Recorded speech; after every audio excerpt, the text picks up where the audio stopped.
மானாமதுரையில் சிறுமிக்கு பாலியல் தொல்லை கொடுத்த முதியவரின் கடையை உறவினர்கள் அடித்து நொறுக்கிய சம்பவம் பரபரப்பை ஏற்படுத்தியுள்ளது. சிவகங்கை மாவட்டம் மானாமதுரை அருகே உள்ள கிராமத்தில் பழனிராஜன் என்கிற 50 வயது முதியவர் ஆவின் பாலகம் மற்றும் ஜெராக்ஸ் கடை நடத்தி வருகிறார். இந்நிலையில் அதே கிராமத்தைச் சேர்ந்த 14 வயது சிறுமி பழனிராஜன் கடையில் பால் வாங்கிவிட்டு சில ஆவணங்களை ஜெராக்ஸ் எடுக்க கடைக்குள் சென்றபோது சிறுமியிடம் முதியவர் பாலியல் சீண்டலில் ஈடுபட்டுள்ளார். இதுகுறித்து சிறுமி தனது பெற்றோரிடம் தெரிவித்ததை தொடர்ந்து ஆத்திரமடைந்த உறவினர்கள் பழனிராஜனையும் அவரது கடையையும் அடித்து நொறுக்கியுள்ளனர். இதையடுத்து பழனிராஜன் போக்சோ சட்டத்தின் கீழ் கைது செய்யப்பட்டார். சென்னை வியாசர்பாடியில் போதை ஊசி விற்பனை செய்த வழக்கில் தலைமறைவாக இருந்த 2 பேர் கைது செய்யப்பட்டுள்ளனர்.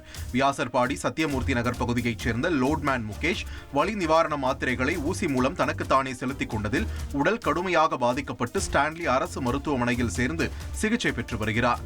இவருக்கு போதை மாத்திரை மற்றும் ஊசிகளை விற்பனை செய்த வழக்கில் வியாசர்பாடி சத்தியமூர்த்தி நகர் பகுதியைச் சேர்ந்த 2 வரை போலீசார் கைது செய்து அவர்கள் மீது வழக்கு பதிவு செய்து நீதிமன்றத்தில் ஆஜர்படுத்தி சிறையில் அடைத்தனர்.